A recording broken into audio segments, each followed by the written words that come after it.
Number 1 कक्षा 1 और इसको शुरू करने से पहले सभी बेटियों को सुप्रभात। सुप्रभात मैम। हम बात कर रहे हैं बेटे सुभाषितानी पाठ की। सु का मतलब अच्छा ही होता है ना। भाष का भाष, वचन, भाषा, वचन, है ना। तो सुंदर वचन जो है उसको हम क्या कहते हैं? संस्कृत में सुभाषितानी। सुंदर वचन, सुंदर वचन कौन से हैं? मीठे मीठे वचन कौन से हैं? जो सबके लिए हितकारी हो। कोई ऐसा शब्द ना हो जो किसी दूसरे को ना भाए, अच्छा ना लगे। तभी कहते हैं ना कि बोलने से पहले सोच लेना चाहिए। पहले तौलिए फिर बोलिए। तो ये कहावत है बेटे, वो इसलिए है कि हम जो भी बोलें वो ऐसा बोलें कि किसी के सभी के लिए वो कर्णप्रिय हो और मन को छुए। वो सुंदर वचन है। Is that clear? अब जब हम बात सुभाषितानी की कर रहे हैं तो ये जो पाठ है इसमें क्या है कि अलग अलग जो साहित्य हैं, अलग अलग ग्रंथ हैं, उनमें से इसको पूरा संग्रह किया है। एक श्लोक कहीं से उठाया है, एक श्लोक कहीं से उठाया है। तो इसके जो श्लोक हैं वो किन से? सूक्त मंजरी, नीति शक्तम और पंचतंत्र, शिशुपाल वध और मनुस्मृति आदि अनेक जो हमारे संस्कृत के साहित्य हैं, ग्रंथ हैं, उन्हीं से ये श्लोक उठाए गए हैं और उनको संकलित करके एक पाठ बनाया गया। उसका नाम क्या है बेटे? सुभाषितानी। सुभाषितानी। क्या है? सुभाषितानी। अब हम बात कर रहे हैं पाठ नंबर 1 के पहले श्लोक की। अब श्लोक को पढ़ने से पहले, चाहे हिंदी है चाहे फिर वो संस्कृत है, कोई भी वो है, चाहे इंग्लिश है, जब हम बात साहित्य की करें तो उसमें सबसे पहले किसी भी उसका सर्लार्थ करने से पहले 3 चीजें हमें ध्यान में रखनी चाहिए। सबसे पहले होता है बेटे प्रसंग। क्या होता है? प्रसंग। फिर दूसरा तीसरा भावार्थ। इस तरह से ये 5 नंबर में बटा हुआ होता है बेटे। 1 नंबर का प्रसंग, 1 नंबर का भावार्थ, 1 नंबर का प्रसंग, 1 नंबर का भावार्थ और बीच में बचा सर्लार्थ। सर्लार्थ जो है वो 3 नंबर का रहता है। कितने नंबर का? 3 नंबर का। तो सबसे पहले हम बात करेंगे इसका श्लोक पढ़ते ही प्रसंग। तो प्रस्तुत श्लोक हमारी संस्कृत की पुस्तक रुचिरा भाग 3 में संकलित पाठ सुभाषितानी से अवतरित है। ये याद रहेगी बेटे लाइन। प्रस्तुत श्लोक हमारी संस्कृत की पाठ्य पुस्तिका रुचिरा भाग 3 में संकलित पाठ सुभाषितानी से अवतरित है। इस श्लोक में ये जो श्लोक है, ये वाला जो हम पढ़ेंगे अभी, गुणा गुणेषु गुणा भवन्ति ते निर्गुणं प्राप्य भवन्ति दोषः सुसवादु सवादुतोयः परभवन्ति नद्यः। फिर कहता है समुद्र महासाध्य भवन्ते पेयः। ये जो श्लोक है ये किससे लिया बेटे? सुक्त मंजरी से। किससे? सुक्ति मंजरी से। सुक्ति मंजरी से। किससे? सुक्ति मंजरी से। ये जो अभी मैंने श्लोक पढ़ा है वो उससे लिया गया है। और इसमें गुण किस व्यक्ति के अंदर ठहरते हैं इसी पर प्रकाश डालते हुए कहा है। इतना आपको प्रसंग के अंदर लिखना है। ठीक है बेटे। अब हम बात कर रहे हैं इसके सर्लार्थ की। क्या कहता है? गुणा गुणगेषु। गुणा का मतलब गुण, गुणगेषु का मतलब गुणवान व्यक्ति के अंदर। गुण गुणवान व्यक्ति के अंदर भवन्ति का मतलब रहते हैं या ठहरते हैं। गुण हमेशा गुणवान व्यक्ति के अंदर ही ठहरते हैं। फिर क्या कहता है बेटे? ते निर्गुणं प्राप्य भवन्ति दोषः। मतलब होता है अवगुणी या गुणहीन। जो गुणहीन व्यक्ति है अगर वही गुण उसके अंदर चले जाए तो क्या बन जाएंगे बेटे? दोष। क्या बन जाएंगे? दोष। 2 लाइन की होगी बेटे। ये का मतलब निर्गुणम का मतलब गुणहीन व्यक्ति के अंदर या अवगुणी व्यक्ति के अंदर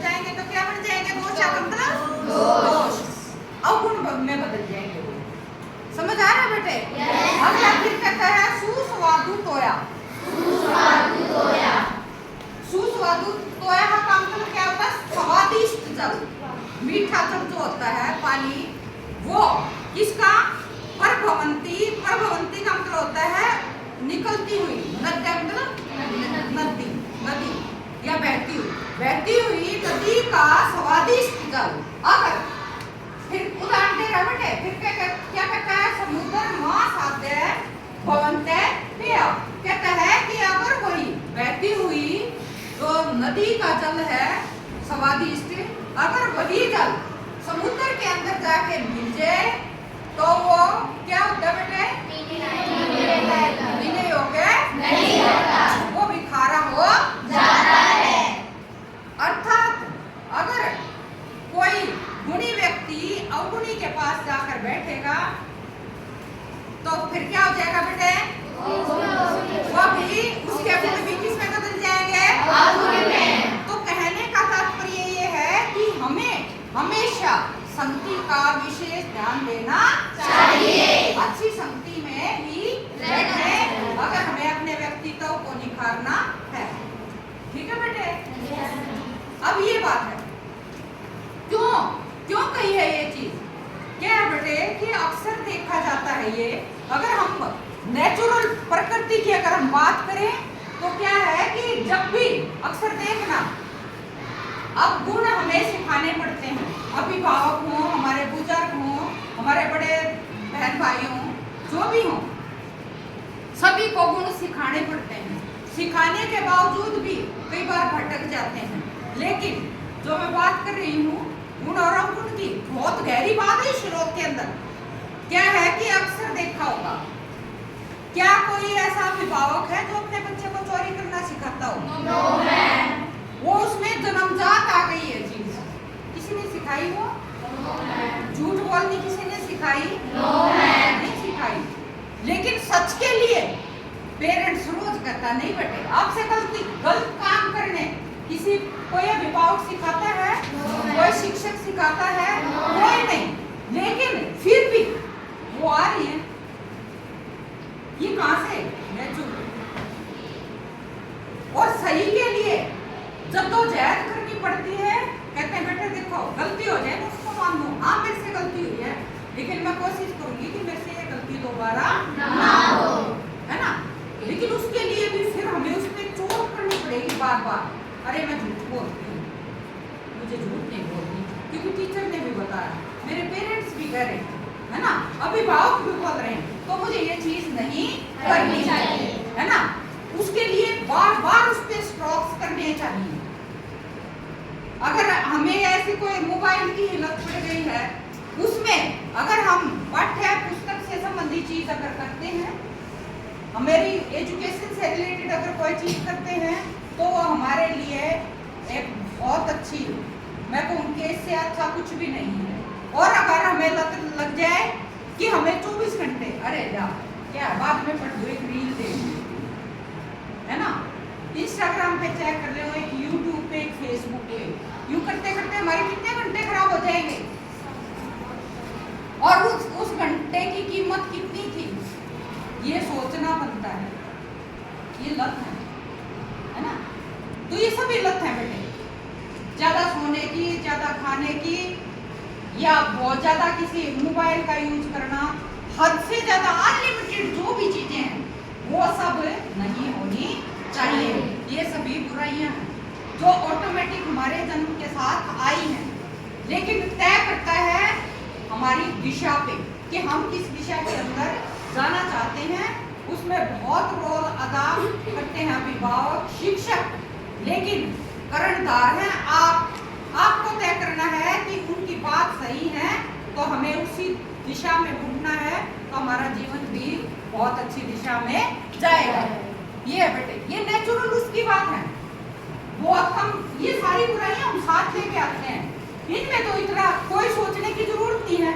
लेकिन अच्छी चीजें सीखने के लिए अभिभावक भी लगे रहते हैं, टीचर भी लगे रहते हैं, आप भी कोशिश करते हो, तो उसकी जो उम्र है ना, उसकी जो टाइम है वो बहुत स्लो प्रोसेस है, वो बहुत स्लो, धीमी गति है उसकी, लेकिन बुराई की आग और हवा के वेग से भी ज्यादा उसकी गति है। तो देखो बचने के लिए हमें बहुत सतर्क रहना पड़ेगा। ये चीज है, समझ आ रही है बेटे? इसमें कोई दिक्कत है किसी को? अब भावार्थ में क्या आएगा? भावार्थ में यही आएगा कि हमें सत्संगति में रहना चाहिए। ठीक है बेटे? नहीं तो हमारे गुण भी अवगुण में बदल जाएंगे। ये आ जाएगा बेटे? अगले पे चले? कोई दिक्कत है? अगला साहित्य संगीत कला विनिमय। साहित्य संगीत कला विनिमय। ये सारे हमारे अलग अलग बहुत साहित्य है। मुंशी प्रेम मतलब हमारे जो बड़े बड़े लेखक कवि हैं वो बहुत ज्यादा लिख के गए हैं हमारे। कोई प्रकृति पे लिखा है, किसी ने भक्ति पे लिखा है। ये सारे साहित्य हमारे बहुत है भारत में।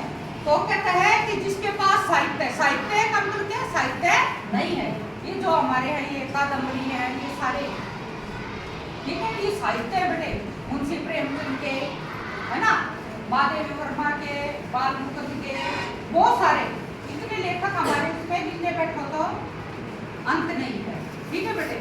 तो क्या कहता है कि साहित्य जिसके पास नहीं है, साहित्य की जानकारी जिसके पास नहीं है, संगीत म्यूजिक की हम बात करते हैं, अगर संगीत से कोई लेना देना नहीं है, और फिर क्या कहता है बेटे? कला, किसी भी तरह की कला नहीं है। जैसा कि हमारी बेटियों में अक्सर आधा कला सभी में कला है ना बेटे? किसी में गाने की है, किसी में नृत्य करने की है, किसी में मेहंदी की है, किसी में ये पोस्टर मेकिंग चित्र बनाने की है। तो ये सभी क्या है? अलग अलग तरह की कला है। कोई नीटिंग बहुत अच्छी करती है, कोई कढ़ाई बहुत अच्छी करती है। तो ये सभी क्या है बेटे? कला। जिसके पास ना तो साहित्य की जानकारी है, ना संगीत से उसका कोई लेना देना है, ना वो किसी कला में निपुण है, कहता है विहीन का मतलब ना साहित्य है, ना संगीत है, ना कोई भी कला है। इन तीनों से रहित जो व्यक्ति है, फिर क्या कहता है? साक्षात पशु, वो सीधा पशु के जैसा ही है, वो पशु के समान है, पशु के समान है बेटे। पूछ विषाण विहीन है, बस इतना अंतर है कि वो पूछ के बिना पूछ वाला पशु है, बस उसका एक पूछ नहीं। ठीक है बेटे? बिना पूछ वाला पशु है। कौन? जिसके पास ना कोई साहित्य है, ना संगीत है, ना कोई कला है। तीसरे पे चले बेटे? कहता है तरणम न खादन अपि जीव मन। तरणम होता है बेटे का जो कि बिना घास खाए हुए जिंदा है, बिना घास खाए हुए जिंदा है। बोले भाई पशु तो नहीं है, मतलब पशु है पर बिना पूंछ का है और बिना घास खाए हुए जिंदा है, वो खाना खा रहा है। फिर क्या कहता है? तद भाग देयम परम पशुना, उन पशुओं का कहता है वह घास खाते हुए भी जीवित है। यह तो पशुओं के लिए भी अत्यंत सौभाग्य की बात है। जो इस तरह का जीवन जो व्यक्ति जी रहे हैं, कहता है कि वो बिना घास खाए जिंदा है। तो ऐसे पशु भी अपने आप को सौभाग्यशाली मानते हैं। ठीक है बेटे? अगला अब तीसरे में कहता है लुब्धस्य नश्यति यशः पशु नश्य मैत्री। उसमें भी बेटे इसी तरह से प्रसंग और ये बना लोगे ना? अब तो आ जाएगा ना? अब कहता है लुब्धस्य, लुब्धस्य होता है बेटे लोभी व्यक्ति का, नश्यति का मतलब नाश होता है। किस चीज का नाश होगा लोभी का? कहता है यश, कीर्ति का। उसकी कहीं कीर्ति होती, ख्याति बेटे कहीं उसकी कहीं कहता है लुब्धस्य, लोभी व्यक्ति का क्या होगा बेटे? लोभी व्यक्ति की कीर्ति नष्ट हो जाएगी। फिर कहता है पशु नश्य मैत्री, और अगले का क्या कह रहा है बेटे? पशु नश्य का मतलब क्या होता है बेटे? चुगलखोर। चुगलखोर व्यक्ति की क्या जाएगी? दोस्ती जाएगी। चुगली करेगा, एक दिन उस दोस्त को नहीं पता चलेगा, 2 दिन नहीं, 4 दिन नहीं, एक दिन तो पता लगेगा। जिस दिन पता लगेगा अरे मैं इसको दोस्त समझ रहा था, मेरी खिलाफत करता है, मेरी चुगली करती है, तो दोस्त कहाँ है? तो उसकी मित्रता नष्ट होनी है। ठीक है बेटे? अगला फिर कहता है नष्ट कृष्य कुल मर्थ प्रश्य धर्म। किसका बेटे? निठल्ले व्यक्ति का, निकम्मा व्यक्ति जो है उसका कुल और धर्म नष्ट होना तय है। क्यों बेटे? कोई निकम्मा व्यक्ति है, वो कार्य करता ही नहीं, तो कुल और धर्म चलेंगे कहाँ? कितने दिन चलेंगे? बैठ के खाली कितने दिन खाएगा और वो कहाँ से आएगा? तो उसका वंश और धर्म दोनों नष्ट होने तय है। ठीक है बेटे? आगे अगला क्या कह रहे बेटे? विद्या फलम वैश्य है। कहता है जो विद्या धन है वो किसका नष्ट होएगा?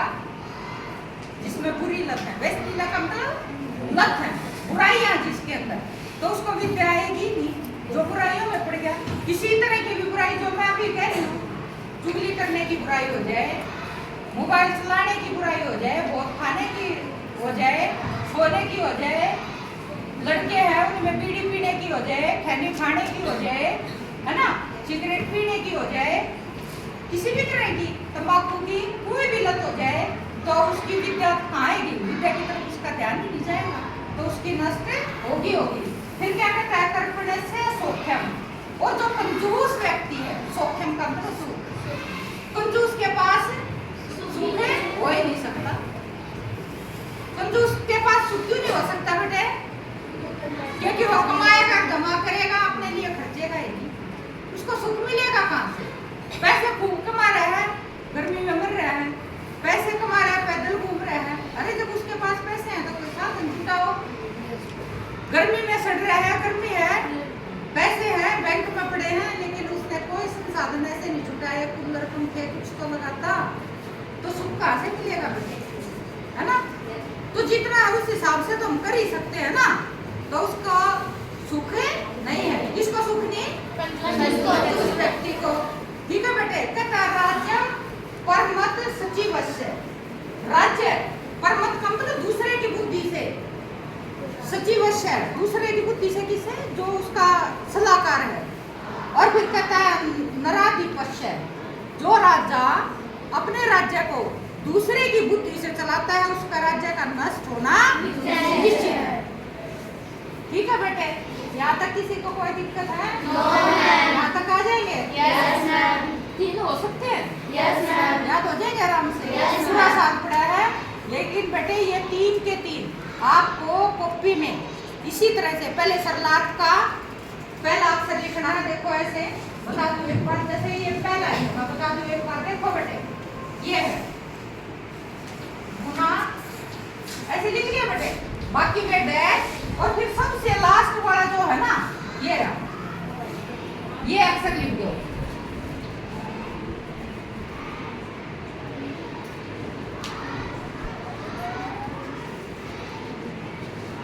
ये बस, ये शुरू का लिख के लास्ट